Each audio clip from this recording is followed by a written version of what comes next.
Jerry Seinfeld, live. You don't live in Long Island, you live on Long Island. Long Island's not one of those places you can't get in it.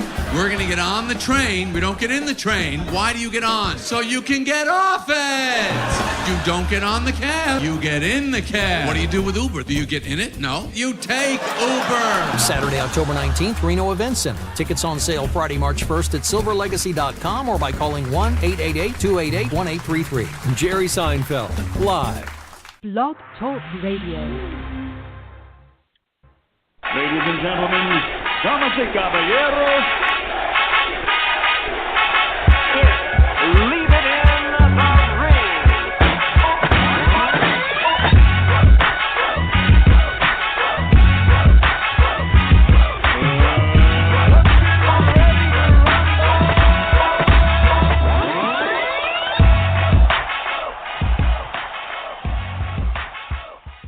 And welcome back to a new edition of Leave the Ring Radio. I'm your host, Dave Duenez, with my co-host, Mr. Gabriel Montoya. It's almost been like a year, right, Gabriel, since we haven't been on the air here on Leaving the Ring?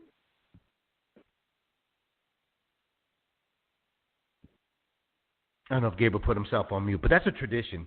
You know, you can't start a show without Gabriel putting himself on mute. No matter no matter how long of a layoff we've gone on, you know, that has to come in key that you put yourself on mute, man. How you been, bro? I've been good, man. I was looking at your tweet and about to retweet it, and I was like, you know, I never drink, but when I do, it's going to be on Leave It in the Ring. So I ran to the fridge and grabbed a beer that's probably been in my fridge since the last time we did a show, which was like last September. So, you know, I'm rocking a Sapporo from Burning Man, I think. I'm doing good, man. You know, I've been doing a lot of writing, getting ready to go in rehearsals next month for a play. I've been prepping for that for like 3 months now or something like that. I'm doing good, man. It's been a long time. It's been a lot of boxing. Been a lot of changes. A lot of boxing, a lot of changes.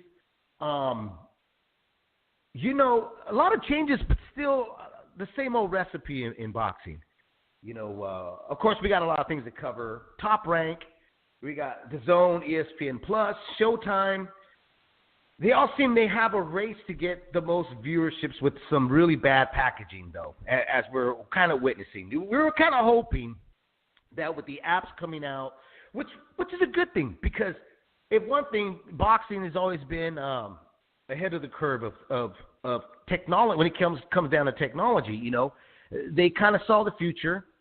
HBO decided to retire out, which was a little earlier than what I had thought, but they bowed out. I'm not sure if they really bowed out, completely, because, you know, money talks, things can change. But as of right now, what we're seeing with the apps, ESPN Plus to DAZN, Showtime really doesn't have a very busy schedule. If anything, they got more pay-per-view booked, more in the books than in anything else. Showtime, the new generation really hasn't been in any talks to anybody. Nobody really tweets about it or Facebooks about it. But you even got Facebook Live.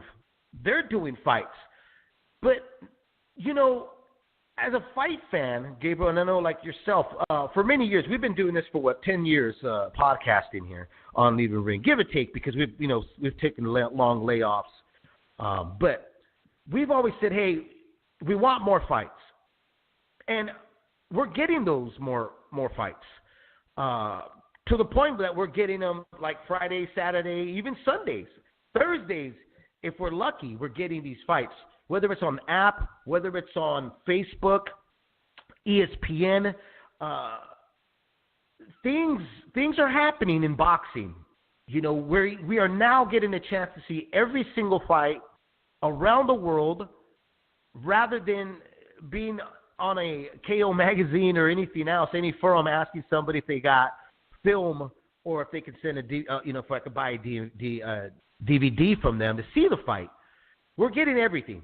But I see the complaints from fans, you know, because even though we haven't been on air, I still stick around and I read everybody's tweets. I still answer emails that are sent to us on Leaving the Ring Gmail. And a lot of folks are not quite happy with the quality of fights. We're getting a large quantity of fights on the apps and whatnot. And, we have the advocates that are saying this is good for boxing, which I thought so too, Gabriel, because I was one of them saying, hey, listen, this is a chance that the promoters actually they're able to kind of get in tune with the fight fans are looking for, what fans are really looking for. But as of right now, we're seeing some fights that are being put on apps or everywhere, even like Showtime, that it's almost like they're in a feud with themselves. Even like watching Showtime's president, Steven Espinoza, and the CEO of Matchroom Promotions, Eddie Hearns, they're going at it on Twitter about who has who and who has done what. But going back with the quality of fights, they're not that high level, especially for the beginning of this year, January, now in February.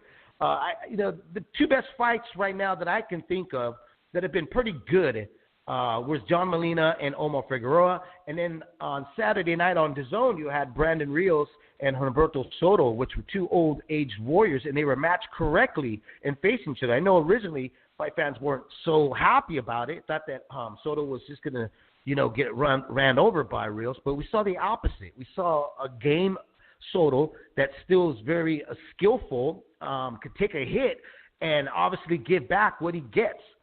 But I still get the sense that the monopoly is still out there. Remember the major complaint, Gabriel, about Al Heyman? He was trying to take over boxing. The monopoly, he was trying to get this whole monopoly of boxing. He wanted complete control. Well, we're seeing that with everybody. I mean, has that really changed from the start? You have Valis Martirosyan complaining about Don King, a man that tried to have a monopoly over boxing. And we're still having bad deals in boxing here. Nothing's really changed. Time has changed. We're getting older. I'm losing more hair. I'm getting gray hair. I know you're not losing any hair, man. I see your pictures you post up. Boy, you got that nice little fro going on there, man. How do you pull it off, bro? Actually almost off right now. I'm cutting it short for the new thing. It's kind of scary. Almost 46. You worry if it's going to grow back. But yeah, I've been trying to rock that Pablo Escobar look for a while now. It's weird. I mean, it all happened at once. All of a sudden, you had DAZN in the mix. HBO stepped back, although they could be retired like Floyd is retired, kind of letting everybody else fight it out. Everybody else kind of stake a claim and maybe fail, and then they swoop in with a new look, with a streaming service or whatever. Although they're in the business, like they said, of entertainment, and boxing is kind of a niche thing. I just think the bidding war, that it just wasn't important to them. Strange to see them go. At the same time, they changed the game, and it's been so long that we've been on a show. I'm like, we actually haven't done a show. It was one of our last shows was supposed to be HBO Leaves Boxing, and then we didn't do it. People were like, upset about it. They were mad at HBO for not caring more about boxing. But if you really think about it, as a sport, did HBO ever really care about boxing? They gave us a lot of memories over the years, a lot of great fights, but they also helped move the sport away from the mainstream, away from free TV to pay cable. Made it, a much smaller audience was seeing our sport. It marginalized us in a way. We ended up being, kind of the first cut from the mainstream, the first cut from the newspapers. And then, they also gave us pay-per-view, which further marginalized the sport and also kind of tarnished our image as we fights that aren't that good. That became boxing's image, was this kind of, den of swindlers with the occasional, good fight. I'm not shitting on HBO's entire legacy, but you can't just say there were great fights and that's the only part of the legacy. They detracted from boxing, I think, in many ways. I don't know if almost as much as they gave to it, but they certainly changed the model, and now it's changed again.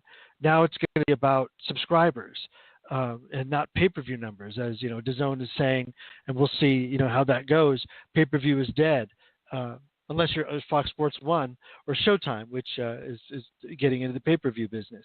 Al Heyman went from, bringing it to free TV to now bringing it to, FS1, which has been doing great in terms of, cross-promotion and the ratings for their fights have been great. PBC is a strong brand. They're here to stay. And I think we can probably move past the when is the PBC going to fold and the Waddell and Reed, bank account watch. I think we can stop those things and just accept them as another I think so too. part of boxing, Yeah, we'll see if I the totally zone agree. feel the same way about them. Yeah, now the eyes are really on DAZN. They got a pretty big, hefty budget, but as they can see now that having a hefty budget and not having the fighters really don't matter. You got to have the right fights, And I can see where they're struggling trying to get the right matches to attract people. Getting Canelo was a big thing. You got Canelo, but overall, if you start looking at what you're paying a month, and if you're only getting Canelo, twice out of the year, you pretty much paid for almost close to a 1990 pay-per-view slot, right? You're not paying that $70 to $80 pay-per-view buy, but you're definitely paying back, $45 to $50 a year, and because the rest of the other fights are basically fights that just fill in, fights that you can really just pass on and DVR. So to me, it's to attract new fans, because that's where it really comes down to it. It is a niche sport, so you got to attract new fans. Let me tell you about ESPN Plus, because ESPN Plus 2 hasn't really produced. I mean, last year, before the end of 2018, they were putting on some really good fights, entertaining fights. Tom Frank was really, dishing it out. What's in store this year, I'm not really quite sure. Hopefully they continue on with that road. But the thing with ESPN Plus is they have, baseball, they have basketball, they got football on there. But their level of content in terms of having mini documentaries and sub-series of the sport, of other sports, even sports you're not into, I would tune in and I watch. DAZN kind of needs to get into that. They kind of have to find a little bit more just content. Having those two other guys, I don't even remember their names, the guys that try to dress all hip-hop and all that, I just don't have no interest for them trying to be cool. We see that on the YouTube channels. There's enough of those guys. They all want to be cool. They don't want to report it. They don't want to actually contribute anything of real interest, something that really wants to grab me or make you go, oh, I did not know that. They probably have, telling you what Canelo wears, but who really gives a shit what Canelo wears? I don't care what kind of fashion he wears.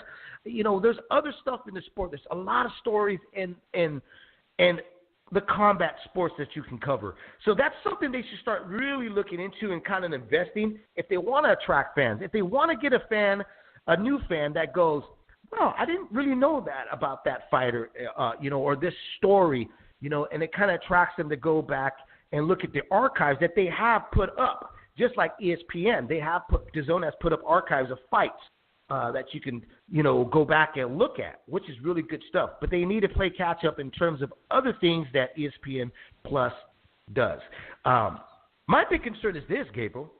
Top Rank signs on, and ESPN sign on Tyson Fury. How much of a jeopardy do you think is going to happen now with the Wilder fight? Because unlike a lot of fight fans, I'm one of those that are like, well, I'm not really too excited about Tyson Fury. I don't really want to see him. I mean, is he that exciting of a heavyweight? I mean, is he more exciting than Deontay Wilder?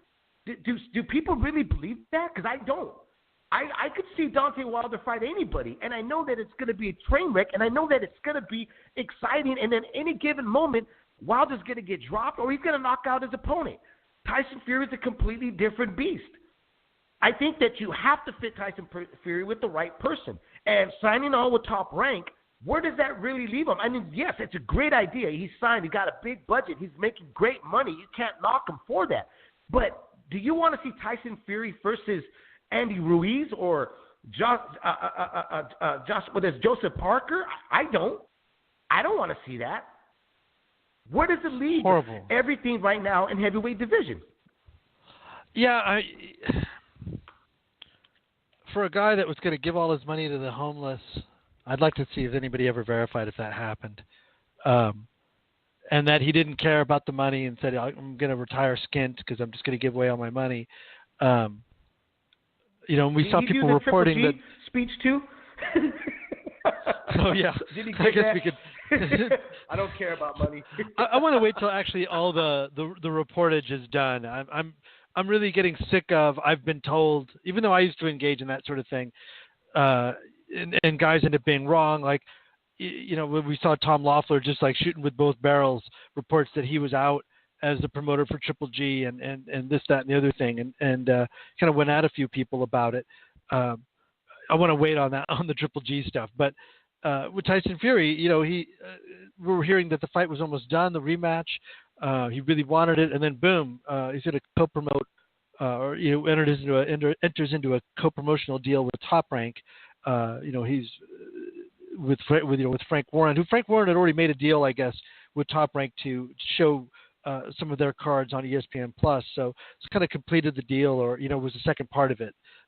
Yeah, it throws a monkey wrench into the whole thing. I know Bob Arum has sent out an offer. Right. To have received it. We don't quite know what it is yet. We'll see if it's. And I doubt we're going to have a Twitter war. I doubt we're going to have a Twitter war between Bob Arum and Al Heyman. Yeah. Shelly Finkel. To know whether or not there was really a contract sent out, but. No, I mean, Shelly Finkel, he confirmed that he got it and, publicly said that, we've received the offer and all that. So we'll just kind of go from there. But it does seem strange, with what everybody's doing, you've got DAZN, that universe, and, Golden Boy's there, Matchroom's there. And now you've got, the World Boxing Super Series. I believe it's back on for like April, and it's there. But then you've got the Fox Sports 1 universe, Showtime universe. You go, well, and then ESPN, and the Plus, which all one package. Are these guys looking to do cross promotions like HBO, Showtime? Everybody always points to that, but we also have to remember that Tyson was pretty much done at that point. Showtime, HBO took that money. But, how many times has that really happened? I think Pacquiao Mayweather, right, is the other time that it happened. Right. I don't know. I don't know if anybody's looking to help DAZN out, or if ESPN's looking to help out Fox Sports 1, or the Showtime universe. I'm really curious. I don't know what those relationships are. It's a lot to go on, but we'll see. Is Bob going to try to lure Wilder over? Is that what this is? I hope not. But the more you look into it, you have to figure Tyson Fury was told. I mean, look, the guy obviously deserves whatever amount of money that's coming his way. He put up a hell of a show. Many thought, including myself, he edged a win over Wilder. It was probably one of the most talked about heavyweight fights in a very long time. His name has become a household throughout the whole world. But going back he had a very lucrative amount of money offered to him if it was offered correctly to face Wilder in a rematch. But as we know in boxing, things tend to get a bit greedy, and you can start looking at the playing field and say, well, I can go and eat this cabbage for a lot of money, and I could, stack up the dollar signs in my bank account before I go back for the big gusto. My fear is this, that it gets dragged out, because like I said here, Al Heyman was targeted as a guy that was trying to take over boxing. But the truth is that every promoter is trying to take over boxing. If that wasn't the case, we'd see them all come in agreement of saying, hey, let's, mix and match. Let's make up the best fights. But we're not seeing that. What we're seeing right now is everybody's chasing down as many subscribers they can get for themselves. It's a gimme game. The friends with benefits don't come around the corner until later because there has to be more benefits before they can become friends. So I asked the fight fans out there, do you really want to see Tyson Fury against Andy Ruiz, who's with Top Rank? Who else is with Top Rank as a heavyweight? Because if I remember correctly, Top Rank didn't really hold the heavyweight cards. Brian Jennings. Yeah, Brian Jennings. Yeah, Bob Arum has a piece of Parker. That they have a pretty young, I think, Italian heavyweight. It might be something else that they have a piece of that I'm missing, but not the best. I'm just like, I just don't really understand it. When you look at that division, wouldn't you want, if you're Tyson Fury, wouldn't you want to go to DAZN and try to fight Joshua? But I guess that would lock you out of the Wilder thing. He thought maybe, Bob would be more amenable. Yeah, I just don't. I don't know. Maybe he thinks that Bob, Andy Ruiz, he needed somebody with leverage. Yeah, I don't know. I'm thinking that maybe he thought, or maybe thinking that he needs somebody that's been in the business for a long time that can do some negotiation for him, that has leverage. Obviously, his team and himself took some time to really think about it. Because even it was kind of brilliant the way he did make his comeback and the opponent that he did choose to fight, which was against Wilder. And it, like I said, I mean, you want to talk about getting yourself back in the mix. He got himself really back into the mix. Not a lot of guys can come back from boxing, being retired out of 2 years and active for 2 years, and then create that much noise. Especially because the way he took himself out of the game by breaking down mentally, and also by failing, PED tests. He doesn't want to talk about any of that stuff now, and I can understand a person wanting to move forward, but he sure wanted to talk about. He didn't want to talk about the PED stuff, but he'd tell everybody how depressed he was, and the drugs that he did. All that was the hard sell. I'm not saying he didn't experience that, but everywhere he went, he was the story heading into the fight. Wilder, I guess, was kind of the story coming out, although, a lot of that story was that how bad he looked, how bad he boxed in the fight. But, it's interesting that this guy at the gym said he felt that, that Fury was more marketable. And honestly, the fight was not that great, save for the knockdowns.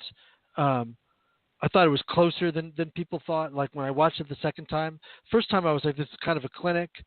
But I had a buddy live that felt that Wilder won, whose opinion I really trust. But if you look at the fight, it was like it had drama, but like it didn't have a whole hell of a lot of action. There was a lot of feinting.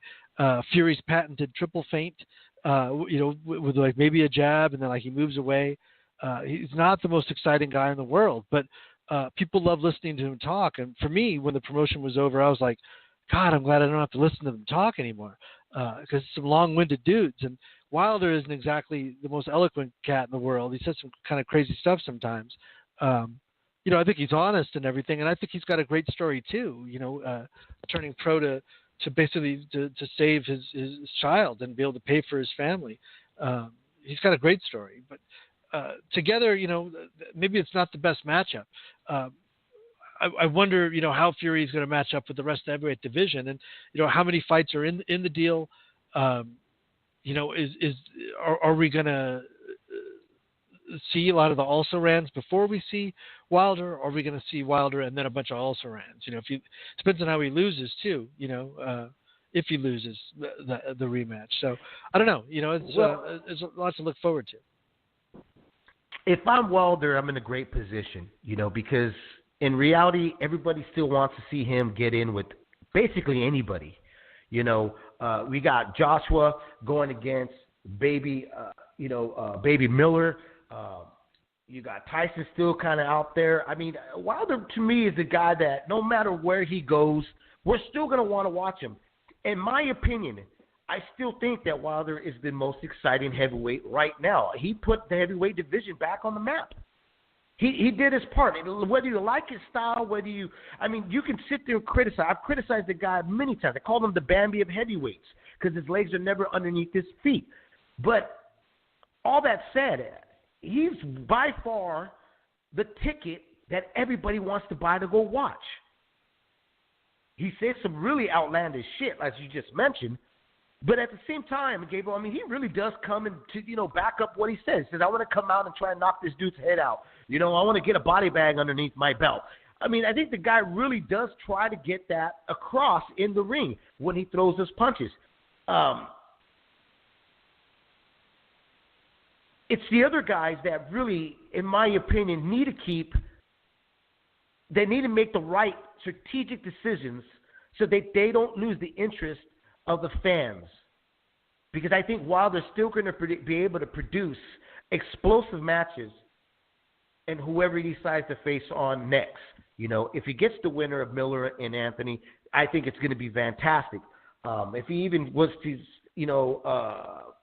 get in with Dominic Brazil, there's history with those two. There's still fights out there for the heavyweights to kind of just jump around each other. I'm just very curious of whether or not Top Rank is going to want to jump in those playing fields, because we've seen it with history with Top Rank and Bob Arum. Bob sometimes can tend to be a bit stubborn. Anyways, you guys want to call in? We're going to be opening up the phone lines here in a short bit here. 347-215-7598. It's myself, Dave Duenez, here. I'll leave the ring with my co-host, Mr. Gabriel Montoya. It's good to be back.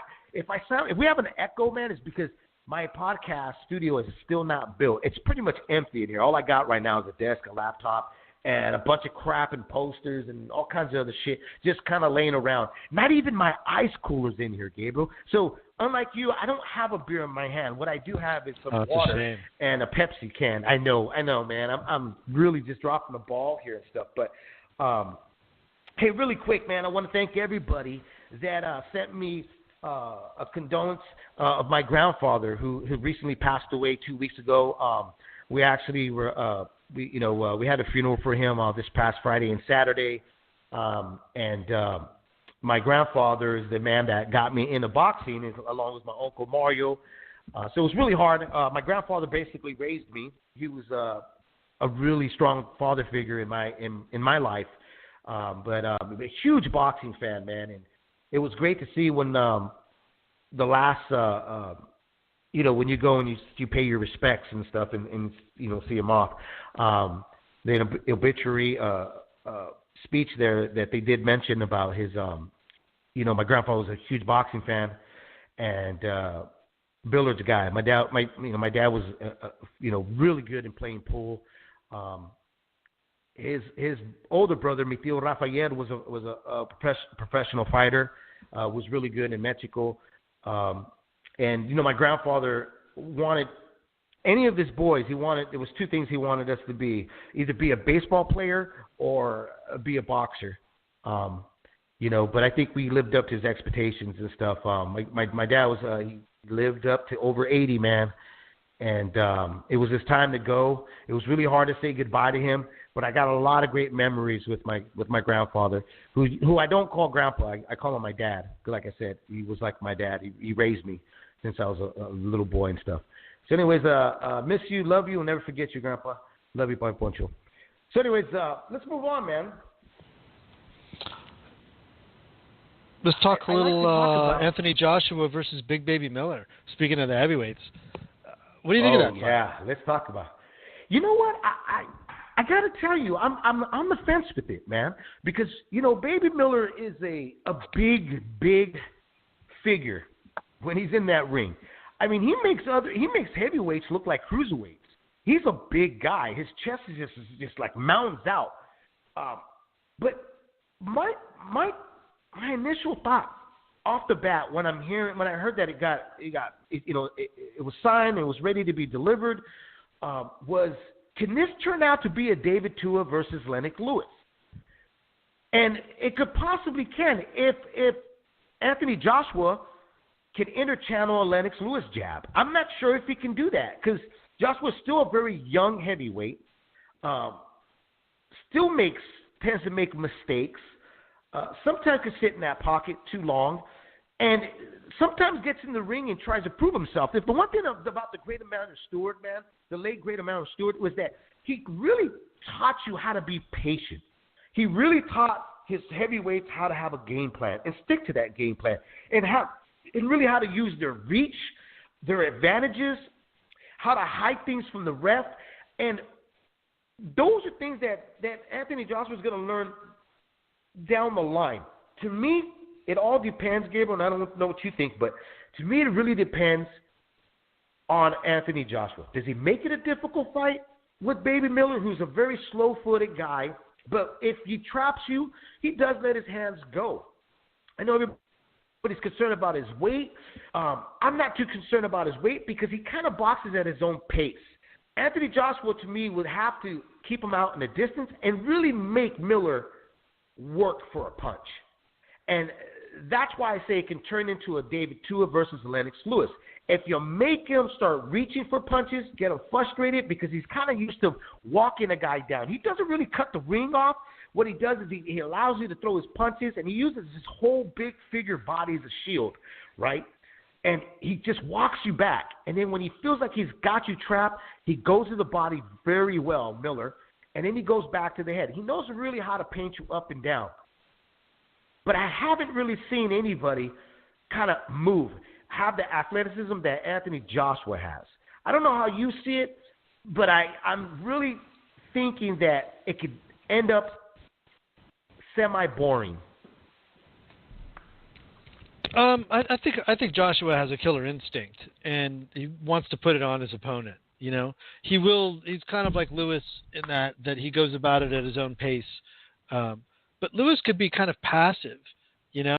Well, I think Joshua, no, he really is. He's got that aggressive streak. I just look at Big Baby Miller, and you know, he's 30 years old, 6'4", 78-inch reach, and you know, his record is 23-0, 1 draw, 20 knockouts. But you know, 3 fights ago, you know, he fought Tomasz Adamek, you know. And Johan Duopas before that, you know, went the distance with him. I know. Like, you know, Marius Watt. Yep. Like Gerald Washington, you know, like, you know, what are we doing here? You know, like, I just kind of think, like, it's a little bit too soon for him. Like, maybe it's just like he's as good as he's ever going to be. But while the whole thing is, like, his weight. Is he in shape? You know, can he, you know, fight like this? Is this the most effective way, you know, wait for him? Whereas Joshua, you know, you just compare the resumes and who he's been in with. And, yeah, you know, Vlad was coming off of a loss. And, you know, but against Tyson Fury, it was a really tough out. And, you know, he comes back and they fight a great fight together. I thought the Takam fight was a respectable fight. Joseph Parker was a respectable win. And Povetkin. You know, and you know the Brazil and you know Molina, you could say are quality dudes. You know, Charles Martin not so much, but Dillian White, that was a nice test, and so that's all going back to like 2015. You know, I think Joshua is, you know, he's not fully tested, but like he's about as battle tested as you want, like a 29-year-old heavyweight champion. You know, making he's more tested than Miller though. Way more tested. He's you know way more tested. He knows who he is, yeah. and I think like be knockout. I just think also just the styles make fights, and that Miller is kind of wide in his shots. And just he's the shorter guy, less of a reach, and he doesn't have the straighter punches. That's Joshua. So I think it's gonna be an action upper fight. Body movement either. No, he has no he doesn't move his waist. Movement. It's just kind of barrel chest. No, not at all. You know. Yep. And that's what I said. He kind of uses his chest and his arms as a shield. And if he's going to walk forward against, you know, Joshua, man, he's going to be eating a lot of leather. And it's not like Thomas Adamek punches. This is a really big athletic heavyweight that knows how to put his punches right behind him. It's an interesting fight. Like I said, I think it's going to me, in my opinion, I think it's going to be semi-boring because it could be where he goes on the offense, Miller, where he just keeps his hands up and he just takes the beating because he can't really figure out how to get in the inside. Or Anthony Joshua, like you said, he's got this mean streak where, I mean, Miller's got it underneath his skin. You know, they've traded some real heated exchanges with each other.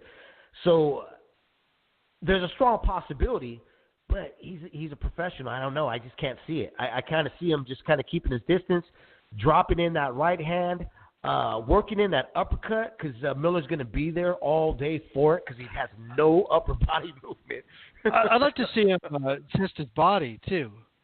That would be something that might be new in the game. So I think that he could be added to the body, Miller. But I think it's gonna be a good fight. And I think it's the perfect fight to introduce Joshua to the U.S. And kind of plant his flag and say, I'm here, I'm ready to rock. Let's make a fight. Yeah, what are your thoughts on Spence Garcia? I've been just looking at this picture at this latest press conference where they're like far apart from each other, or do not show how with the size disparity between them. Man, I just can't think that I just don't see Mikey winning. The thing with Mikey is I had a few conversations with a couple of fight fans at work and stuff, and the one thing you cannot argue about is who's the better fighter, boxer. You got to agree, Mikey Garcia. He does everything right. His movement is correct. His feet are always in place. He positions himself where he needs to be to counter, to get away from punches. On a perfect night, if the weight is correct and he carries it well, he could pull it off. I don't think it's absurd to believe that Mikey Garcia can win this fight. But the thing is that we're not going to really know much until that first bell rings. How well does he receive Errol Spence, whose resume is kind of weak? But regardless, he's the fresher guy, the young guy. He's the natural welterweight. He's a big welterweight. He's got power and he's got speed. And he's no slouch. This kid can box. Does he have Mikey Garcia resume? No. Does he have a lot of the fundamentals that everybody's kind of fallen in love with Mikey Garcia? Absolutely not. But to me, he's still a work in progress. With that work in progress being said, he's still the more natural, bigger, gifted welterweight in there. And I'm curious how well Mikey Garcia is going to receive that punch and that added weight that's coming forward at him, because sparring is completely different to getting in there with these smaller gloves and a guy that really is in there to not give you work, but to beat you out of work. Yeah, I mean, we don't know enough about Errol Spence to know. We know that Mikey Garcia is a very good boxer. It's just all around. If I got to pick somebody to win a 12-round decision, currently active, that might be the guy to pick. Like you said, he's just always in the right position, knows what punches to let go. And he kind of uses his feet more than his head, but head movement and bending at the waist. But still, like, just a great boxer. But I think Errol Spence is no slouch in the technical boxing department. Right. It's just that we haven't really seen him. His biggest test is Kell Brook, coming off a loss and coming back down in weight. Chris Algieri, just kind of blew right through him. Lamont Peterson, not a welterweight, and then Carlos Ocampo. Leonard Bundu. It's like you trust your eyes and you go, yeah, this guy's the bomb. But to be 29 years old and 24-0, 21 knockouts, and then Mikey Garcia this is the big fight. It's kind of a trip, That's that. I think we're going to find out about Errol. That he is an excellent boxer. Like you said, I think size matters. He's just a natural welterweight, and Mikey's been doing training up at SNAC at in San Carlos, Victor Conte's gym. It's kind of like Marquez said, it was like when he started working with Heredia. This is the first time that he's done a workout other than just strict, classic boxing stuff. hitting the bag, or the various bags and doing the calisthenics, but now doing weight training and like deadlifts and that sort of thing, or Olympic powerlifting, and sprint training and all that the hypoxic stuff that they do down there. You see his physique, he looks super ripped, super strong, but it's boxing, not bodybuilding. And size matters. There's weight classes for a reason. So, I mean, I think, he got busted up a little bit with Sergey Lipinets. And you kind of started to see Mikey Seal a little bit, I thought, in that fight. Robert E. Jr. fight. When Broner landed, right, and when Broner landed his right hand, you saw him take not one step but two steps back. Yeah. So you fighting a guy that's in his prime, that knows how to let his hands go, and hasn't really. I mean, people kind of criticized Spence or said that he might be losing that Brook fight. I thought he was very much in control, but maybe that's because I expected him to win and I was just watching it that way. But I didn't feel like that fight was anything but his for the taking. The thing with Mikey, and I've seen those pictures too, and I've heard the arguments too. He's getting bigger. He looks, stronger. About the training that they're doing is not their traditional boxing. But here's the thing: is that muscle weighs more than fat or anything. So I'm curious of. There's two things that can happen. When you have muscle, you can get fatigue a little quicker. When you have muscle, it can obviously restrict you from your speed and your leg work because it's heavier. You're carrying a little bit more weight. There is a lot to come to play with this. When Bernard Hopkins and Roy Jones decided to make the jump to fight the bigger guys, they strategically made sure they picked the right opponents to step in the ring with. It wasn't like they said, hey, man, let me get the most youthful guy, the guy that most everybody is saying is going to be the future of the welterweight division. They went after the weakest of the links of the division, and their performance was phenomenal because they were going against subpar opponents. This is, to me, just completely different. Now, yeah, I've had arguments with other folks, especially my older brother, who's picking Mikey Garcia and doesn't respect anything that Errol Spence has done by stating like, dude, he can't box like Mikey Garcia. Mikey Garcia is just better in everything when it comes to, boxing. I'm like, that's true. But at the same time, Mikey's putting on pounds, muscle, not just gaining weight. He's putting muscle. And that, to me, it has to be a red flag just for the moment until the bell rings. We're going to be able to see after. I got to see 3 rounds. I don't know about you, how many rounds you got to see, but I got to see 3 rounds and how he looks. Is he fluent? Does he look like he wants to change his style of boxing because he added weight and he feels like he has to be the pressure fighter? Or does he stay Mikey Garcia? And the muscle doesn't affect his movement. It doesn't affect him getting, more fatigue. There's a lot of questions being raised. Errol Spence just has to come as Errol Spence on that fight night, and if Errol Spence is getting outboxed, and Errol Spence got to, put the foot on the pedal and come with another game plan really quick in order to beat Mikey Garcia. But to me right now, the big question, Mike, is over Mikey Garcia.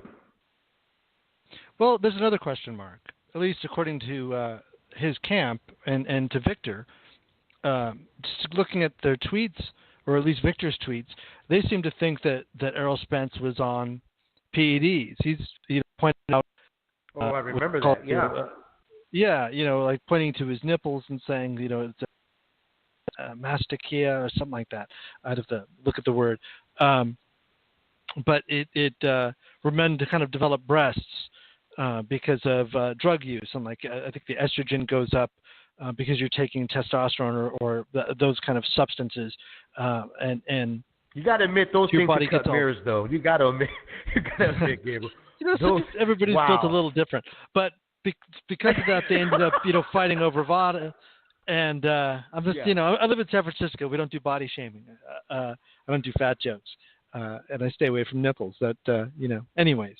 But they got him into VADA, and so I'm wondering, if there's kind of a double confidence that they feel for sure that this guy was using, and I'm not saying I do. I just, all the stuff about the pictures and that, I just, unless you got some other intelligence you're not letting people know about, I'm not really into that.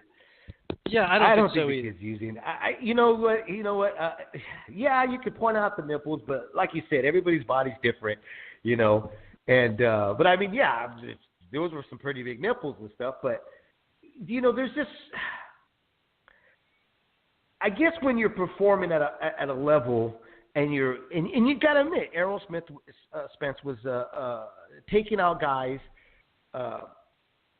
With I mean, I don't know what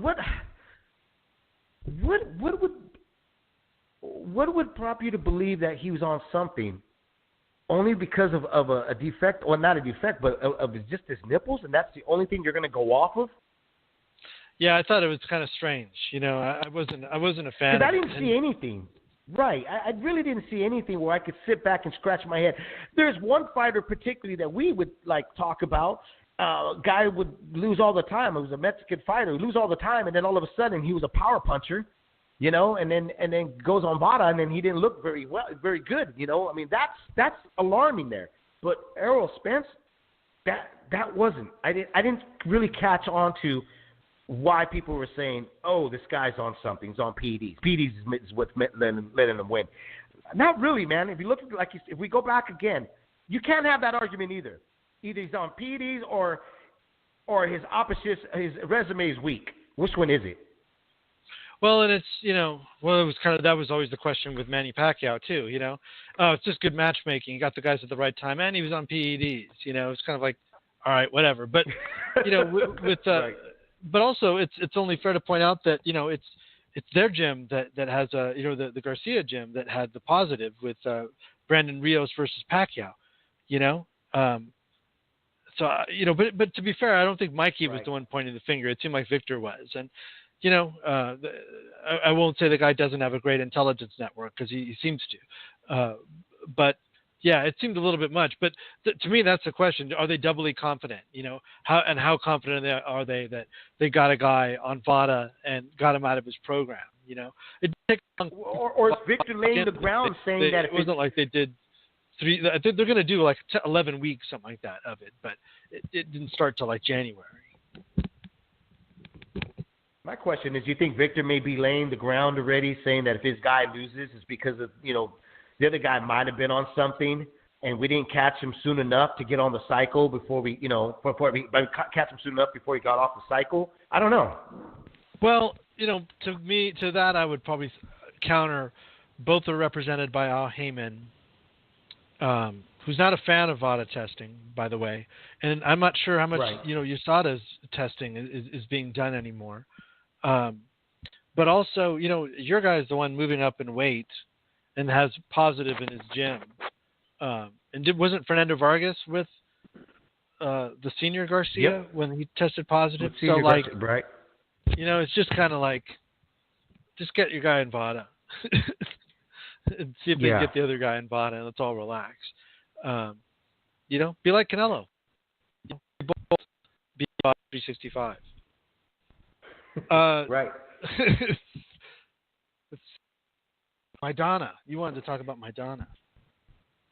I know we've been talking a lot. We've been getting calls and they've been dropping off because I think folks have been kind of getting restless. They want to talk to us. They haven't talked to us in about a year, like I said here on Leaving the Ring. So we're going to talk about Maidana. Then we're going to start opening up the phone lines right after we want to get them on now. Talk about Maidana. Yeah, we can talk about. Yeah, let's get one caller on. Yeah, let's bring on one caller. I want to hear what people think about the Top Rank Zone, ESPN Plus, or Tyson Fury. Their thoughts about Spence and Garcia. The whole works here, man. Patch them through. 510, you're live on Leave It in the Ring. Hey, Gabe. Hey, Dave. What's I'm doing over here in Richmond? How you guys doing? What's up, man? Good, brother. How you been, man? Good, man. Welcome back. I'm glad to hear you guys, man. Listening to you guys. It's been awesome. You didn't get swept away by the rains over there in Richmond? No, dude. No, I'm cool, man. I'm cool. We need the water, man. We'll be all right.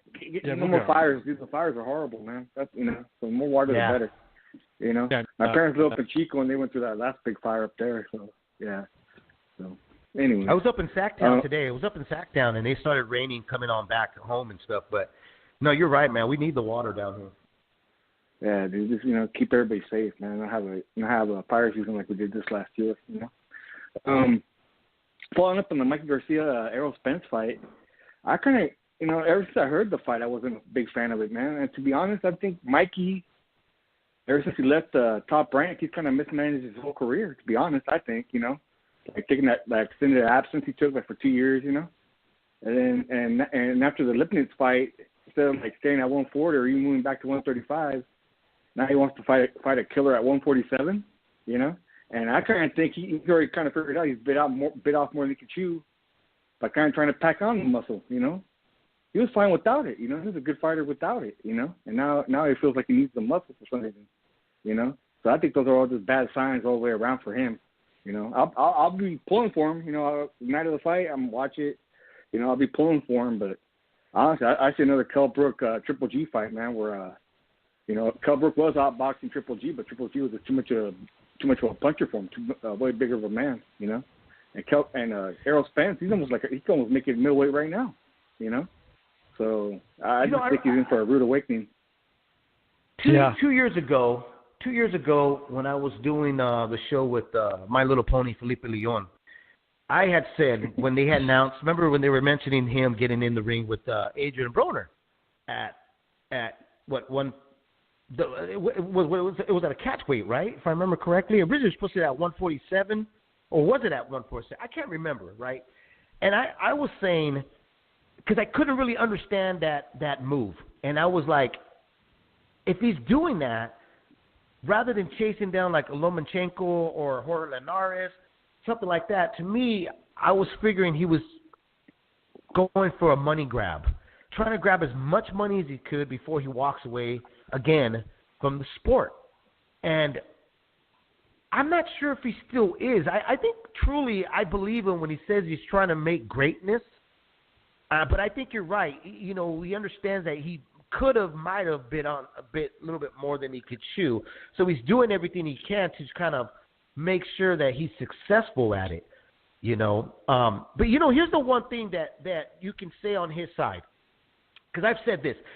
When guys are trying to pack on weight and guys are trying to either lose weight, they focus on their weight training or their training and losing weight. They don't practice on their craft. Mikey's in a different position, in my opinion, where he could really kind of focus on that weight training because he's so fundamentally sound. He's a very gifted. I mean, he's very calm in the ring. That's very difficult to master, to be so calm and collective in the ring and to kind of see things that are happening in front of you and be able to adjust to it. Mikey has a knack for it, there's always that one person. If you have a long line of family members that were either fighters or tradesmen or whatever, you always got that one brother or cousin that was just born to do that. And Mikey Garcia, in my opinion, out of his whole, Garcia family, he was born to be a fighter. So I can understand and just kind of be like, okay, he's concentrating on building that weight, which would probably be a good thing. But I go back again. Muscle is heavier. Muscle can also can make you fatigue quicker, and it also will make you. It would actually restrict you from doing things that you were naturally able to do because you had an ebb and flow to your body. You're changing all of that. So does Mikey go in with the same type of game plan he's done in the past, or does this added weight and muscle, does that change him where he kind of has to be a little worried because he knows, well, I can't do those same things, so I got to be a different fighter. That's where my mind is going. Is he coming in the Mikey Garcia of 135, or is he coming in a Mikey Garcia that we haven't seen yet? Because we all know when you start testing the waters with something new, it really doesn't pan out for you. It doesn't work out. And that's why I brought up like Roy Jones and Bernard Hopkins. When they moved up with the weaker link of the division. Garcia's really not doing that here. It's a ballsy move. And what does this fight accomplish? That's another thing too, right? Like jumping up in the weight, 2 weight classes, kind of like Mosley did for De La Hoya, and Pacquiao did for De La Hoya too, right? But they were moving up for a bigger payday and for more fame. How does a 300,000 to 400,000 pay-per-view accomplish that for Mikey, right? Say he wins the fight. It's a miracle. Big deal, right? How many people actually even watched the fight or even cared, right? It's not like Errol Spence is some big superstar yet. He has all the talent. He has the charisma, but he's not a superstar yet. You know, his resume isn't to where he should be able to pick somebody else up, right? You know? So I just feel like Mikey, man, this whole time, man, he's just been like hot and horny, trying to get all this stuff done with him and then retire, you know? Because in reality, this is probably the biggest fight. I'm not sure about that, though. You know, I mean, if he accomplishes this, he wins this. He's obviously, it's going to be all over the place. It's a big accomplishment. He jumped up. He faced one of the best in the division, in the welterweight division. To me, I think it leads on to what I was saying before. It's a money grab thing because he can get a Manny Pacquiao fight. He's got the leverage now, you know, to get a big, you know, big payday to fight Manny Pacquiao. Or Floyd Mayweather, come on, I mean, this guy's really not retired. Could it really make Floyd be intrigued of coming out of retirement to face a Mikey Garcia? That's a big fight for a Cinco de Mayo or September in the Mexican Independence Day. So I think what Mikey's looking for is go for the hardest test.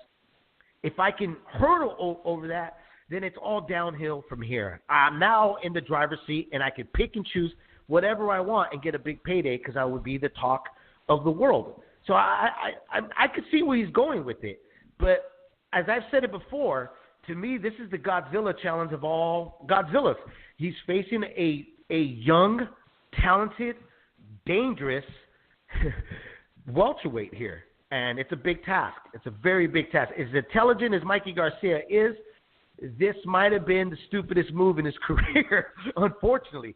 Or it might be. I mean, look what happened to Kell Brook. Look what happened to Kell Brook. You know, he had his eye busted forever, man. Destroyed his career. Yeah. You know, Kell Brook was the top welterweight.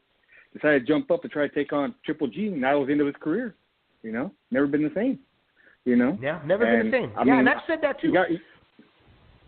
You got to respect Mikey, man. Like he's got the webbles, man. Oh, yeah, he the pen of 147, and really done some things. Kell Brook, and he sold himself out for that one fight. And then gets a mandatory with Spence, breaks his other eye bone, and he doesn't. You know, he didn't look as terrible as Twitter said, but he's not great in the last fight. You know, now he's kind of damaged goods a little bit. I'm curious about this fight. I just don't think. You know, I don't see how the victory. I see like Mikey getting bloodied and kind of he doesn't have the best head movement. He has great foot movement, and maybe his legs are going to be super strong doing all the band training and the sprint training that he's doing with Victor, and they're trying to make him explosive, and maybe he doesn't come in fully at 47. Maybe he's in the mid 40s and kind of like a Pacquiao. He's just going to be at his optimum, but it didn't seem like like he is super, like his power punch is there. It's going to be there at 140 or it's going to be there at 47. Even at 35, he's not super explosive as a puncher. I mean, he knocked out like the Tikkanen, but I almost think that was a little more of an anomaly. When you look at the Lipinets fight went the distance, the Robert Easter Jr. fight went the distance. What says that he's going to knock out Errol Spence? Probably nothing. So now he's got to withstand those kind of hard punches from a southpaw power puncher who's a natural 47, who's probably, ready to move 47 or 54 at some point, being 29 years old. I'm not sure what his path to victory is. Like Errol Spence not being as good as we thought, And the last two guys that jumped up in weight like that were ultra quick, man. Manny and Sugar Shane. They were ultra quick fighters, man. Hard to hit. I mean, I'm not saying that Mikey's plotting or anything like that, but he's there to be hit. He's not gonna miss, he'll make a miss here and there, but he's not as quick as Pacquiao or Mosley were. It's a big difference. It's like man. Floyd is both quick and technically sound. And a super ring IQ. And he picks his opponents. But I mean, you got to respect Mikey, though. I'm not mad at the fight. I love it. A guy trying to be great, you can't argue with it. And then he goes and has the camp of his life to try to make that happen. I mean, I can't wait. For March 16th. I'm not busy that night either, so I'm pretty stoked. It's like after that I go into. I'm pretty excited about the fight. It's gonna be rough seeing fights. Yeah, I'm hyped to see it. I'm pretty excited.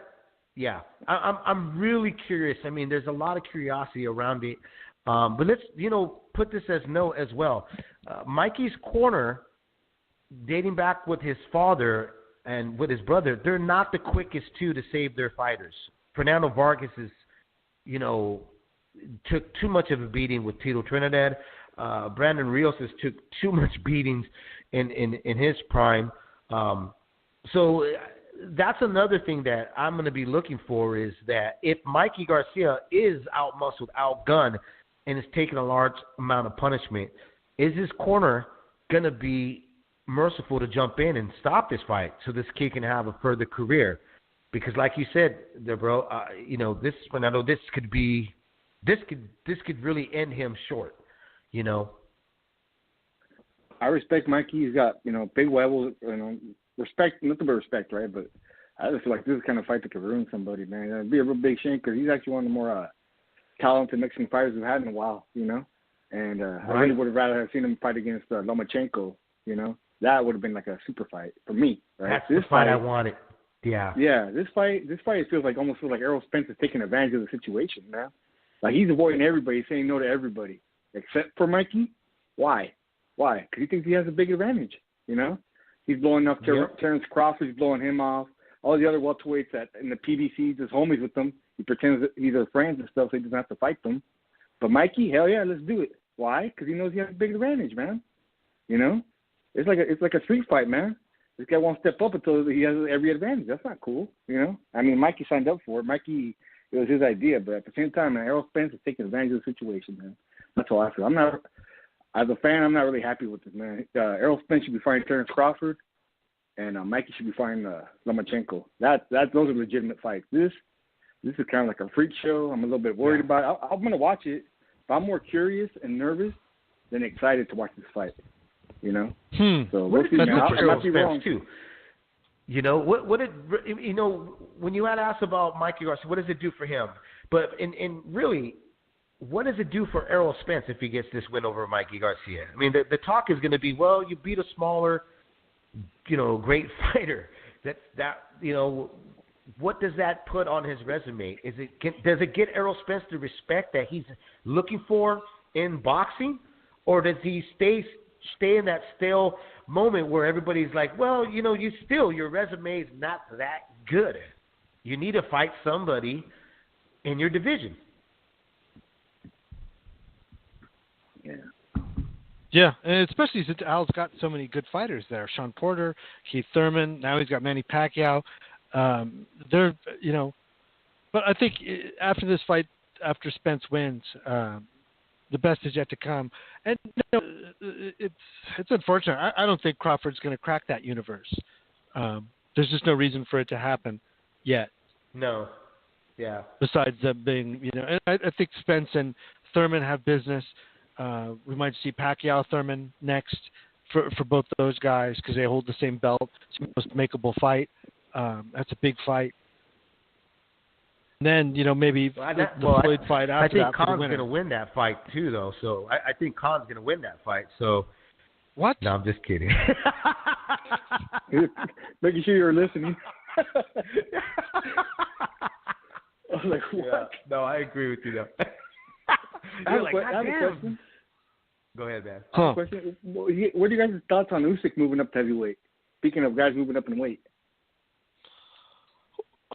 What else is he going to do, I guess, Yeah. Are you guys excited for it? Are you excited to see Usyk as a heavyweight? Yeah, I am. Interesting. Yeah, I am. I think he's technically more sound than most of the heavyweights that we have there right now. I mean, he has the height.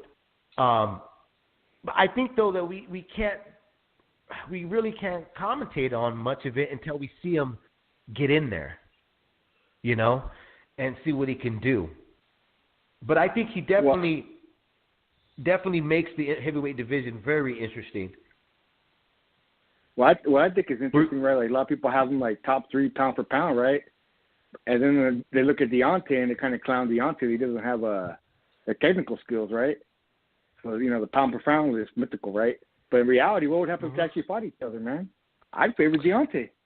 And they're the same size. They're basically the exact same size as each other. Yeah, he's 6'3", 78-inch reach versus Deontay Wilder is like 6'7". Both 215 pounds, 20. Yeah, maybe he he becomes a 215er, something like that. Is that he's gonna be outweighed by like 20 pounds? Well, Deontay actually weighs in pretty light these days. Yeah. So maybe it'd be all right. I don't know. I want to see him though. I think he's really smart in there. I was that weird guy that liked Chris Bird, so I don't mind like kind of a defensive, moving heavyweight, out winning larger guys. That to me is a great challenge. And the heavyweights traditionally were much smaller. 185 pounders like Joe Louis and Rocky Marciano. Right. So a guy kind of trying to bring it back, evolution wise, is kind of interesting to me. So yeah, I'll watch. I like Usyk. I like the way he fights. I like his personality. I think too that, like I said, charisma. Yeah. I think too, like I said, you have to kind of gauge where he's at. We got to see his first fight, because going to heavyweight, there is a different training method. You talk about Mikey Garcia, weight training. Usyk will have to do that too to kind of be able to cush some of those punches from the heavyweights. I don't know if he would do a whole lot because his movement and his IQ is what really wins a lot of those fights. But it makes it interesting because he's going to be fighting very bigger, much bigger guys. But I think that they're smart enough to kind of move him slowly into the heavyweight division to see how well he does. I would have loved to have heard him like getting in with like Andre Ward if Ward was trying to make a comeback. Even like Kovala and Alvarez and them, if they decided to move up to cruiserweight, it would have made some interesting fights. But Usyk's looking for more money. He's trying to bank on his name right now because he's become such a high demand. So you can't blame him from going up to the heavyweight division. But like I said before, I think he makes it very interesting. I don't think he's going to have much problems, to tell you the truth. I'm with you on that, Gabriel. I was one of those weird guys, too, that like Bird, And one thing that Bird brought to the table is he did have a chin. He could take a hit, and he could mix it up when he needed to mix it up when he get in that pocket. Let's not forget, he stayed in there with Vitaly Klitschko, one of the hardest heavyweight punchers and most vicious heavyweight punchers of the 90s, of the late 90s. So, yeah, I'm interested with Usyk, big time. Yeah, Bird ruined his career by moving down a weight. Remember that? He tried to go back down to cruiserweight and got knocked out, and that was basically his last fight. Yeah. So that was like the opposite of what Mikey did. But, I think Usyk's supposed to fight the guy that Joshua knocked out last year. The Russian guy, the one that got busted for the PEDs. That's what they're saying, that he might end up fighting that guy in Chicago. That's what I heard. Yeah, that's what I heard. But I'm not sure if it's a done deal. I because I've also heard too that they're still looking for maybe another opponent. I think it's still one of those things that they're not honing down on it because there can still be other opportunities at the cruiserweight division. So I guess we just got to wait for it. Bob Foster did it way back in the day. He went up to heavyweight and back down a couple times, So it could be done. Just try it out, see what happens. It could be done, but it's different era, different sizes. Heavyweights are different now, like Gabriel mentioned, back in the day, heavyweights were on 185 to 195, and they weren't that tall. You had Primo Canavera, who was kind of a freak of nature. Canero, yeah, it was a freak of nature at that time, But I mean, even middleweights were able to jump up to a heavyweight division back in the 20s and 30s. So, that tells you how much we've kind of leaped in size, you know, in this time. So it's a little hard. In my opinion, it's a little bit more difficult to go up and down. Well, thank you for taking my phone call. I appreciate it, man. I'll be listening to you guys every time you guys come on the show again. I appreciate it, man. Welcome back. You know. Thanks, man. Thank you, brother. Appreciate it. Thank you. Bye-bye. You know what's weird? Fight fans, you want to call in? What's that, bro? I was just looking up at upcoming fights, and, you know, Danny Garcia versus Adrian Granados. BoxRec, it says he's suspended by the New York State Athletic Commission indefinitely. What? Yeah. It's kind of weird. I'll have to look into that. But, yeah, man. What was the other thing we wanted to talk about? Yeah, Chino Maidana. Big news. Marcos Chino Maidana.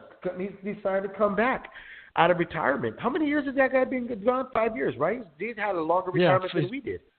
Yeah, he's 36 years old. He's been out 5 years. Is that it? Let me look up his record. But yeah, he's coming back. He's coming back as a heavyweight. I mean, I'm sorry, as a welterweight. He's currently a heavyweight. If you see the pictures of him in the gym, he's 35-5, 31 knockouts. You know, and he's never been stopped. Marcos Maidana, 5'7", 69 inch.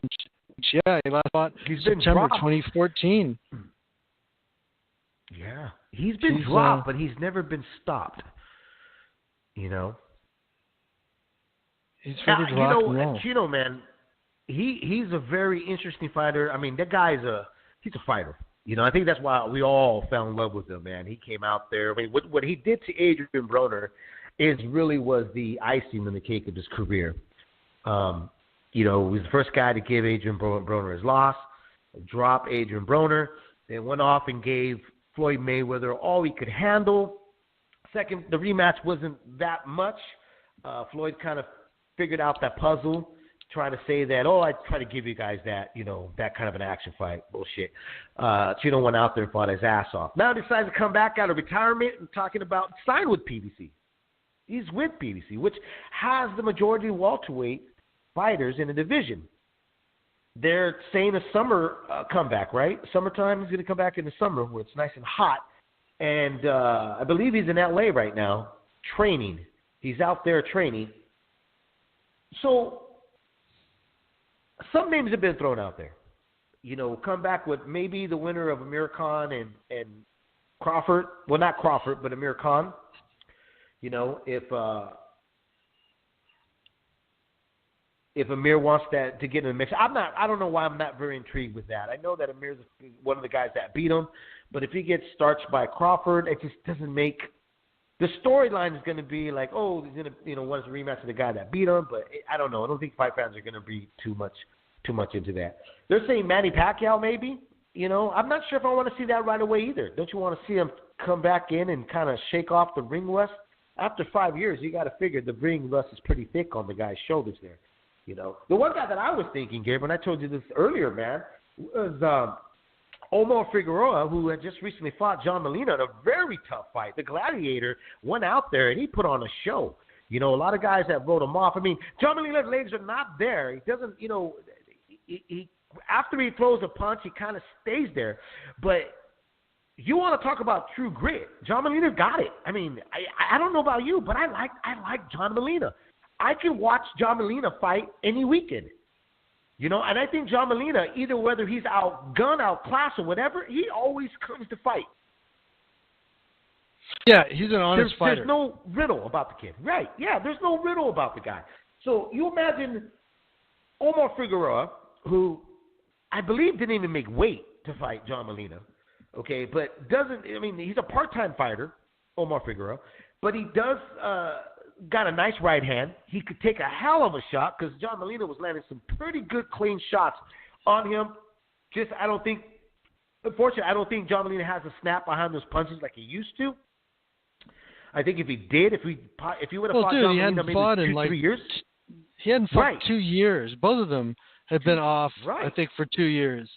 And, you know, it was like their annual. Yeah, this time they've both been off for 2 years. And so, of course, he's not going to look as good It must get paid really well in the PBC to not need to fight that often.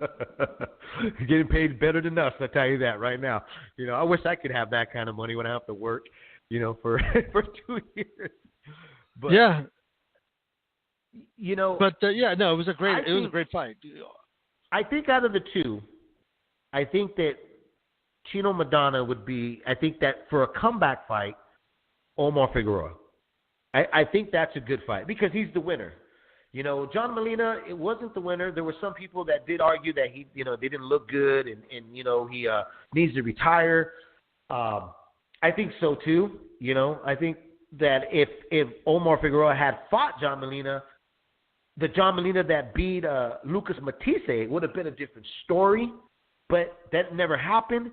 So we ended up with that performance on that night, which was the best swan song for John Molina, in my opinion. Really humble kid, too, man. I don't know if you saw what he read on what he had put down on Facebook, man. Just thanking all the fans.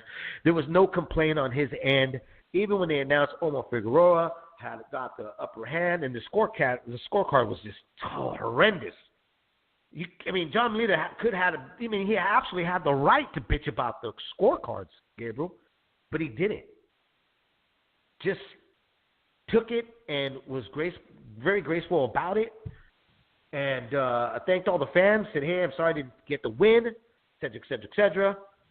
So I think the payback for me would be Chino Maidana gets in with Omar Figueroa. It's a great test, and definitely Omar can, draw up a recipe of upset if he can take the punches of Chino, because we don't know. 5 years off. 5 years off and partying like a rock star, looking like Biggie Smalls in a Brooklyn video can soften up a cat a little bit, don't you think? You're on mute again, Gabriel. He's going to be competing to see who's got the bigger comeback, him or Tyson Fury, because he lost the most weight. Because look at these guys. Some of there's a picture that I put on this episode. People can it's part of the picture collage episode. Man, Donna is he's pretty fat, man. I'm curious to see what he's going to do to come back. Like what's going to be his who's training him, who's conditioning him? Because good Lord, he's going to have a lot of weight to lose. But yeah, those guys could be good. Molina and Omar Figueroa, I think, are solid choices. Adrian Brunner is, immediately marketable. It might be more than Maidana wants to bite off. Maybe not. Maybe he doesn't think of Brunner as much of a problem. That's another name they were mentioning. Adrian Brunner. I don't know, man. You know what? I think I'm Brunner out. I'm all Brunner out already. I don't want to see him anymore, to tell you the truth. It's the same story. It gets old. It gets boring.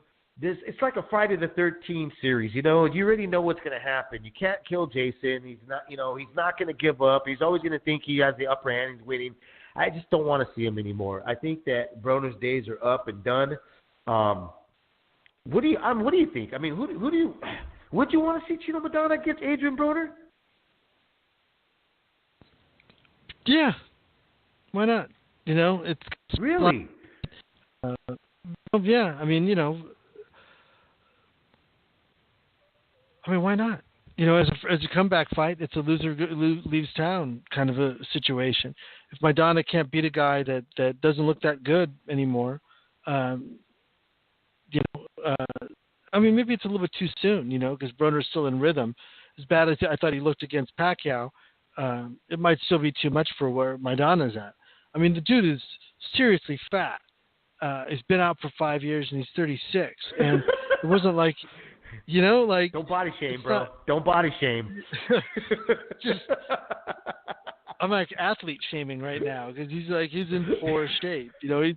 Unless you're trying to be round, then he's in perfect shape. Right.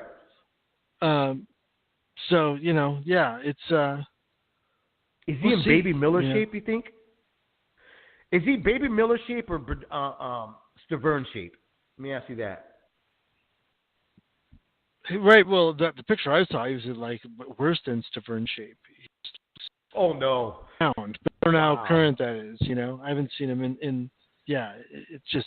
Well, I mean, maybe he was kind of a meme, like how fat he was. Fight.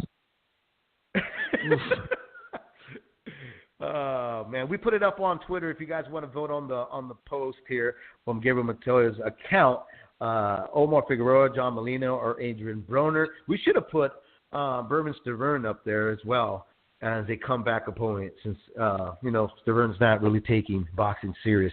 See the way he looked this Saturday night going against Joey? Was it Joey Joyce? Joe Joyce, yeah.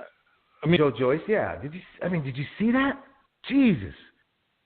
I mean, he was slow, just lumbering, plodding, and Stavern looked pretty crappy too. But I thought, he looked like he just looked terrible. Like at the weigh-in, you're just like, did that guy train? And the look in his face, there's no sense. It looked like we had two. Yeah, it looked like we did. Let me tell you, did it look like we had two out of shape heavyweights fighting each other that night? Because Joyce didn't look that good. I mean, there was like literally nothing behind those punches. He was throwing a lot of shots, but I didn't hear anything like really thumping from him. I mean, he had a guy that was in front of him. They had no movement. I almost felt like the speed on my internet was really slow. Yeah, Joyce, I mean, like somebody asked me last week, I still do this interview up with a Washington radio station, and like, what do you think of him? And I'm just like, not much. He seems kind of slow, kind of ordinary. He's 33 years old, so like, is he going to get better? Like, probably not. And just he might get more experience, but I mean, he was getting hit with stuff by like. You should be safety first in the beginning and know that that's the most dangerous Stavern's going to be is probably early on. Ran rights that are like wild and looping. Like, what's going on? Right. Like, what's wrong with you? I just thought, I didn't think much of Joyce. And I thought Stavern was in there taking a beating that was just like unnecessary. It was kind of depressing, Stavern needs to retire, man. I mean, you talk about the sport, how bad it is in terms of the leeches and mooches and snakes that circle the sport. I see certain people that get just literally broken down, like, Vons Martirosyan, tweeting about Don King and his bad deal with him. Stavern was in that same boat. Won the title against Chris Orilla, and then was shelved that he literally had to sue Don King to get another fight for a title defense. And it almost seems like the guy never recovered from that, Gable, right? It just looked like boxing, not the opponents beat him, but the sport itself beat this guy, that he never recovered mentally, doesn't really train, basically just kind of comes out and says, okay, I'll take the fight. Desperation is the worst thing. I think when Martirosyan, we saw him jump around so much, from Top Rank, Golden Boy, Goose and Tudor, now with Don King, is that, and with PBC, he was with Al Heyman, then he goes with Don King. It was like desperation. What was going on? We talk about Al Heyman fighters getting paid, but what leads a man to go and shake the hand with Don King, knowing his history? Yeah, I don't understand why he did that. When I saw, like, I think I saw Vanas around that time, and he mentioned it, that he was going to be, he'd had a plan. He was going to sign with Don King, and then he announced it, and it was like, he seemed excited about it. I was just thinking, like, Don doesn't get anybody fights anymore, like, like that's it's the kingdom has fallen, and what are you doing? I know obviously you're getting money, and you're probably getting cash money, that you think, maybe you don't, I don't know, but it's just where careers go to die anymore. And now we see, but here's also the other thing is that, like, this sport, in terms of its media, is just filled with fans, like people that just love the sport. care about it. They love the fighters. They celebrate dudes that will take beatings, late in their career, like the Soto Carras, Brandon Rios, or the Humberto Soto, Brandon Rios fight. People love that, but they don't. These same people don't care enough about a guy like Vanes and like a vulture like Don King has become to do anything about it, to like illuminate us on the story. Like I don't write for a publication anymore, so it's not on me to go do that anymore. But I was kind of disappointed that nobody really picked up the story, wrote about it, asked Don King about it, made somebody accountable for it. That, this guy, that he's collecting fighters and not getting them fights, and they're dying on the vine, what is the real deal? Why is it happening? How is it happening? Why is it continuing to happen? It kind of bothered me seeing that. It goes back. Well, it goes back to, like what I was saying, is that boxing is one of those sports that can swallow you whole. Where journalism in boxing has really kind of slowly has been fizzling out, because of the characters in the business. It can really just beat you down to a point. Some people, I talk to some folks sometimes on Facebook or on Twitter, on direct message, or they email me. Some guys ask me like, "Hey, how come you're not covering anymore? Why don't you go and do this?" And I just tell them I don't have the desire, really don't. And my long layoffs have been, one is life. I have a lot of things going on, and now I'm finally settling. But the other one was because, when you do investigation, which we've done some very deep investigation pieces, and here on the show, you in writing, people don't get that you kind of create enemies, and not enemies in a way where like, hey, there's that guy, jump up, but enemies in a way of they label you as the bad guy, even though you were doing the right thing. And it's really weird in this sport because the bad guys are more protected in the sport of boxing than anywhere else that I've ever encountered. You could be a really crappy person, and fans and media and the guys in the suits, for some reason, will favor that person and protect them rather than letting the light be shine on them. If you don't believe me, hey, man, Alex Ariza's back in the sport. You got Angel Heredia. You got a lot of guys in this sport that don't belong in this sport, that really have given boxing a black eye. There are a lot of, guys on that are in the media row don't belong in the media row. They're not there for the sports interest. They're there for personal interest, and that's what's been a really big problem with boxing. So when I see some people, like I saw, forgot her name, putting that there's no loyalty in boxing. I'll give you a prime example. That girl that's on PBC, she's a commentator. She's really gloating, and she's like happy because she's commentating. What's her name? Jordan Hardy, I believe her name is. She was criticizing the fans of complaining about certain fights. And she has said, I think she said she was been just part of the sport for 3-4 years maybe. I might be even be adding a year or two to her resume of the sport. But she was an intern at PBC and then got the opportunity. But she was defending this, these really crappy fights that are happening, saying that fight fans are not grateful. Yeah, I agree to an extent that fight fans are not always grateful, but you know what? Be involved long enough in the sport, and then you'll kind of understand why some fight fans are disgruntled. I mean, I'm a paying customer. You're a paying customer. People that tune in to listen to Lead Ring are paying customers. I'm allowed to complain about my service. Am I not? If I order a steak and I ask for a medium rare, and you bring it well done, I'm allowed to say, excuse me, this is not what I wanted. I'm not paying $10 for an app to get a bunch of overcooked fights or two premature fights that they're not ready to entertain me. They're not going to give me the value of money that I'm putting into this, right? So that's my little rant there, Gabriel. Anyways, man. That's funny. Well, it was interesting. You mentioned Alex Ariza, and I was like, oh, that's right. He's back on Twitter now. And I went to his Twitter page. You told me. Yep.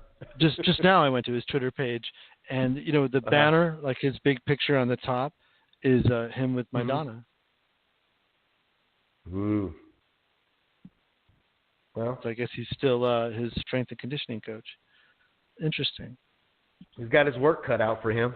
He's going to need all the prayers his way. But I want to do well though. Of all comeback fighters, I mean, Humberto Soto did a great comeback. He looked good. I mean, not look good, but I mean, he looked good for his age against Brandon Rios. That was well matchmaking. There's no, there is such thing as two fighters shouldn't get in the ring, but when you match them correctly, there's a certain beauty to it. And seeing Soto, who really didn't get that defining fight, right? Didn't really get that defining fight. Get in there with Brandon Rios, who's supposed to be the bigger guy, and give a performance that he did, and give us that Saturday night stand-up clapping, applauding, that we wanted. Because I don't know about you, but the rest of the Fox Sports one and even Showtime, I didn't get my fix. But I got a semi-fix from Brandon Rios and Humberto. So I applaud those two, man. One was grim, dude. I did not. That Marcos Hernandez which one fight, wasn't bad? I didn't see that fight yet. Yep. That was the one that I missed. But no, Rios Soto was like that wasn't bad. Zorita was crafty, man. He just the older fighter knew how to move away, knew how to steal the end of the rounds, but also like his punch selection. Brandon was kind of like marching forward, and he would do some stuff when he'd get inside, but Soto was just really good at keeping his distance and making him in. If he hit something, he'd come right back. But he was super tired. If he just knew, like Sergio Mora kept saying, he just knew how to fight really well while he was tired. So I thought that was like the fight of the weekend. Let's take a caller really quick here. Let's take a caller here on Leaving the Ring, bro. All right. 209, you're live on Leaving in the Ring. Hey, guys. Welcome back. Hey, what's up? Are you there? Hey, guys. Welcome back. Nice to hear you guys again. I was driving home, so I didn't really get to catch all the show. But I heard you guys talking about the apps, the ESPN and the DAZN apps. And just listening to you guys right now, you guys are talking about Brandon Rios. As a consumer, I'm pretty happy. Huh? Yeah. Go ahead. I was just going to ask you that. Do you like the apps? Are you with it? You know what? I'll be very honest with you guys. The only reason I'm subscribing to the app is for boxing. ESPN. I mean, they have so much stuff on there. They're flooding me with a bunch of UFC fights, and in all honesty, I'm just interested in the boxing. Yeah, me too. But, right. So I figured $5 a month, ain't that much. And DAZN, you know what? I'm not a big fan of the fights from the UK, especially when they come on like at 1 o'clock, 2 o'clock in the afternoon. A lot of times I'm still working. I'm more interested in Canelo fighting, Golden Boy, seeing the American fighters. That's really the only reason I'm still a subscriber to DAZN. It's because of Canelo, Golden Boy, and Danny Roman. I like him. As soon as those guys stop fighting on there, I'll be done. but yeah, you know what these coming what on was that? there. So Triple G might be coming on. Yeah. Oh yeah. I was reading about that. But even with pretty the much. UK fights, though, even with the UK fight, I was saying, like, even though you don't watch the UK fights, they don't even put enough UK boxing on the DAZN. There's like a 5 to 7 day, even Well, was it last month? I mean, it was more than 15 days gap before we got any boxing. You know, I see Bellator. I don't watch that. You know, I'm not. You know, their interviews come up. They have more interviews with those two. Dude, I don't. Yeah, that Barack stuff. Like, I don't care. Like, I don't care for it. Maybe because I'm getting older. I don't know you guys. I'm not a big TV consumer. Like, every once in a while I'll go, Netflix again and watch something because enough people have told me to watch something, and I'll watch a show, But I'm not like, I just try not to consume that much of screens and stuff. And I like to read. But like Akin Barak or the Boxing Beat, Inside the PBC, like I just don't give a shit. Like, I just want to see the fights. Yeah. I might watch one preview, but I want to watch the fights. That's like really all I care about. Who's got what? time, Same here. Yeah. Same here. I mean, all that extra stuff. I mean, I honestly haven't even watched any of all the extra stuff. All I'm interested in is the boxing. Golden Boy, Canelo, and then I was Triple G. That's pretty much I want to watch the whole card. All the exactly. That's a lot of time. I don't watch a lot of stuff live though either. My wife's not into boxing at all, so if it's on the weekend, like I'm just doing stuff with her. And then I'll catch up like maybe Sunday or Monday. It would be like boxing days.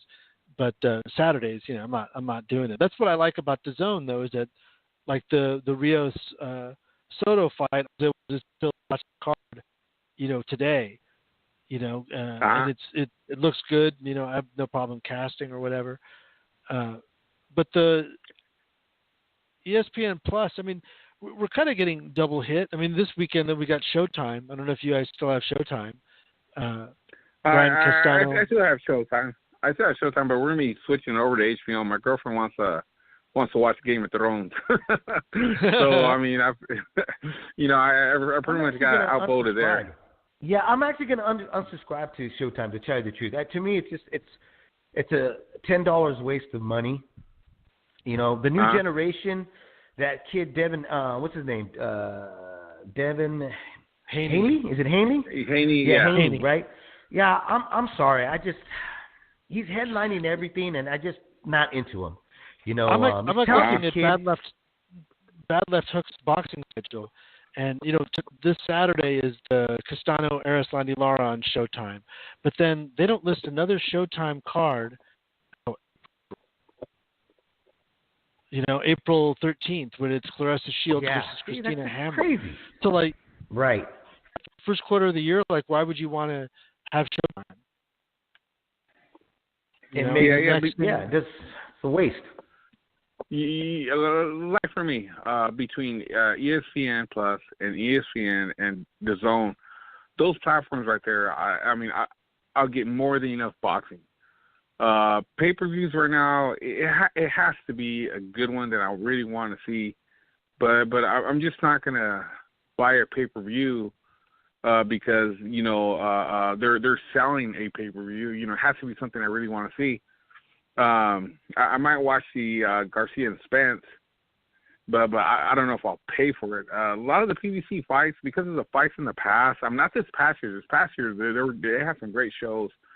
But like in the past, where you had a superstar like Danny Garcia going up against somebody that was much smaller than him, ranked 40th in 2 weight classes below him. Right. I mean, I just don't watch the PBC no more. I know those guys are making money. I know it's their job, and I really do understand the risk versus reward thing. I mean, who wouldn't want to have a easy night's work for a lot of money? But at the same time, as a fan sitting down in front of the TV, I was like, nah, man, there's other stuff to watch, or I got stuff to do around the house. Exactly. Like PVC shows, PVC shows nowadays, I really don't watch them unless it's something that's what I was trying to say in the beginning. They were really rough. But that's what I was trying to say in the beginning of the show, is that the apps originally was to attract subscribers, okay, and also for the promoters the host to able to really monetize whether or not these fights were generating the viewership that they were asking for, right? If they don't stick to that original, plan that they were thinking, and they keep putting on crappy fights on these apps, $5 and $10 is not much. It isn't much, but after a while, when you're not using it, if you're not using it because these fights are not producing, excitement, it's just going to go away, and that's my thing is that, hey, I love the app. I love that I can watch it on my phone. I love that I can be somewhere with my wife and, we put it up and whatever. I'm out at a family function. It's fantastic. But if it's not catching my eye, I'm going to turn it off. And the reason I'm going to watch it is because I'm going to have to come on the podcast and talk about it. But other than that, come on, give me something to talk about. I hate, let me tell you this. I hate coming on the show and I got to pull shit out of my ass to talk about because, it's terrific, man. It's terrible. That makes, what that does to me, Primo? That makes me go reach and grab a beer because I know, well, fuck, we're going to be here for a while. I might as well have one or two, right? You know what I'm saying? So, but that's a very good point. And like Gabriel, I like my Saturdays, but I like watching live fights, but it's got to be something worth it, me sitting down to watch it, And maybe my taste has changed because I'm older, in my late 40s now, where I want more value for my buck, I'm not a movie guy. I'm not a TV guy like Gabriel. I don't sit and watch a bunch of movies. And here's the crazy part. Let me rephrase. I do watch movies, but I still watch. My old lady goes, "How many times have you seen Shawshank Redemption? Or how many times have you seen this Clint Eastwood movie?" And I said, "I don't know. Those are good movies to me. All this other new crap that come out, it's not." And that's what I feel like I'm getting with boxing. I'm just getting a lot of new crap. A lot of special effects, but no real story to it. Hello? Yeah. As much as sport has changed with the stream and everything, we still got all the multiple universes where people aren't working together. And so you're not really going to get true storylines. You're going to get the ranking leading to the best fights. Like, the rankings are kind of a joke because network-wise, a lot of these guys don't quite work with each other. So they've kind of circumvented the sport. The business has. There's some stuff. I'll say don't skip that March 9th PBC card on Fox because Effie Ajagba, Nigerian heavyweight, is like 6'5". It's kind of somebody to check out. He's really early 8 wins. He's 24 years old. I'm always looking for the next president, this guy, I don't know if he's that guy, but he's just pretty scary. I saw the one fight I saw him. So don't give up on the PBC completely. What about that Mexican kid that's 6'7", 154? Sebastian, I forgot his last name. Did you guys check him out?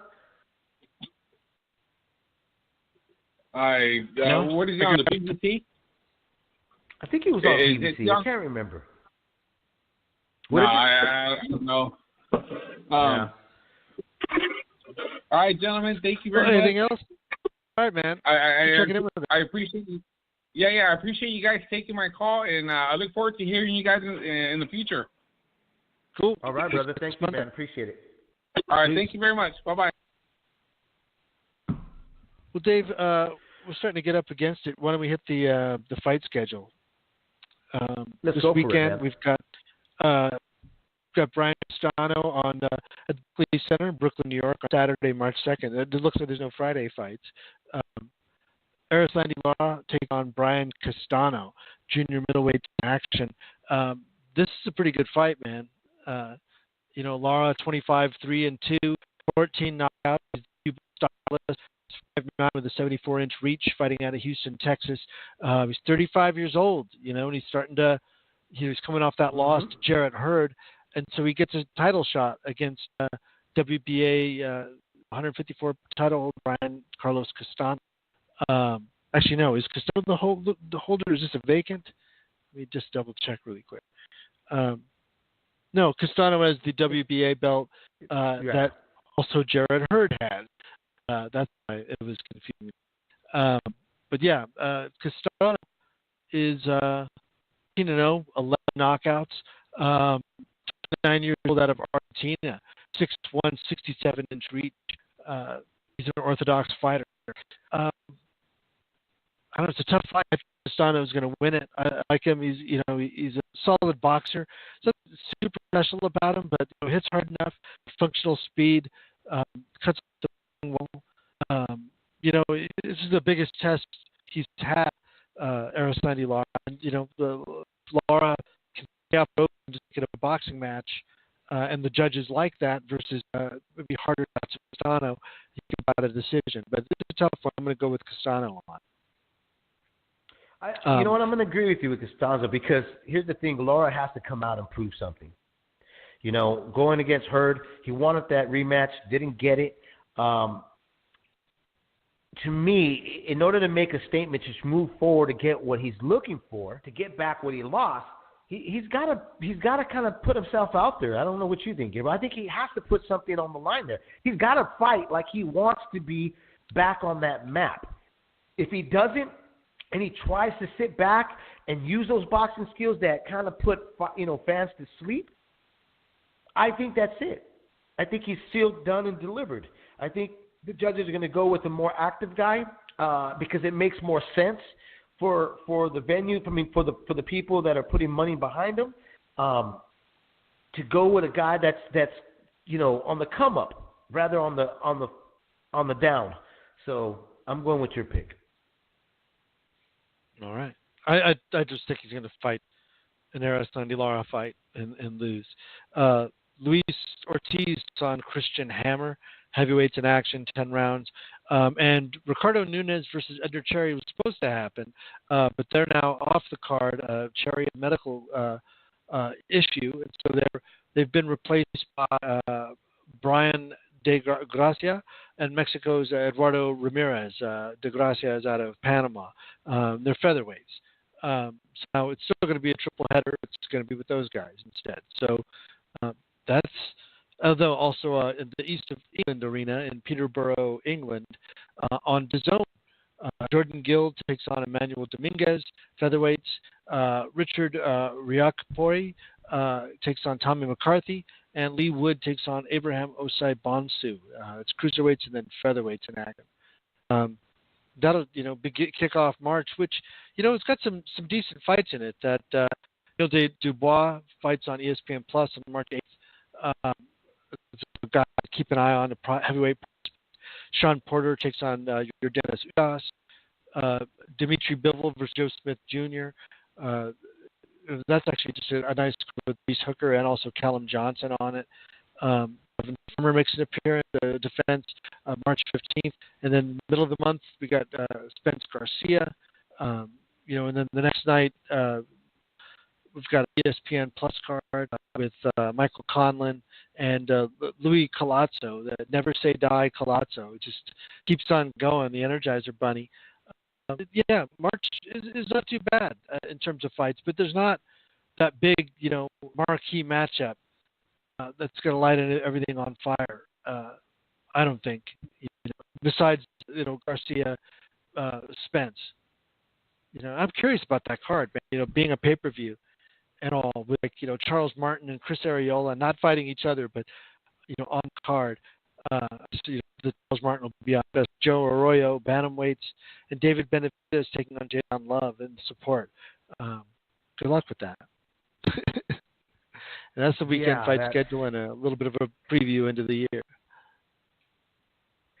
Well, there you go here on Leave of the Ring, man. I want to, again, thank everybody that's tuned in and called in. Sorry we didn't pick up all the calls. We just had a lot to catch up with here on the show. Apologize if there's an echo when I'm talking because I am in my office. Like I say, it's kind of empty here. I still have a lot to build. And hopefully, by the summertime, I'll be completed here in the podcast because I want to have I want to have cameras and everything and do live shows. We have some plans here, me and Gabriel. We just got to, follow through with it. as you would say, because we do want to do some more stuff here. Hey, we're on Spotify now. We should be, because I just got it all set up this week. So folks have been asking for us to be on Spotify. We're there. Hopefully we'll get on some other platforms that we're going to work on to try to get us as everywhere, everybody. Because I always get, we always get this, hey, are you on this? And can I get you on this app? And I'm like, well, we're on Blog Talk and Auto Boom, but I guess everybody don't have that, or what is iTunes, and stuff. So they want to have us on other platforms. So hopefully that works out and helps everybody else out. On behalf of me and everybody else, I know for Gabriel, we're happy to be back, and we're going to continue to be back every Monday at 5 p.m. here on LIITR Ring. If we sound a little off, if we sound like a little pre-Chino Maidana, because I'm kind of fatigued right now, man. 2 hours of talking boxing. I got to get back juiced up into it, man. Maybe I should reach out to Alex Ariza here, Gabriel, because a little shake. I'm feeling it right now. A little shake, man. What's the shake? But I'm happy, man. I was excited. I got to tell you, I was excited to come on. The adrenaline coming back on the podcast here on LIITR Ring is like no other. I truly, truly enjoy it. I apologize for the long layoff, but we're back officially here to talk boxing and definitely take your calls. We really want to get back into interacting with our listeners here on LIITR Ring to talk boxing. Gabriel, anything, man, you want to add here on the show before we say good night? And, no. I think I got, 2 man hours. Man of many words. Yeah, I got man of many words. I'm a little tired myself. So, we'll catch you next Monday. All right, then. There you go. And remember, everybody, have a great weekend. Don't drink and drive because you will spill your beer. Ladies and gentlemen, damas y caballeros,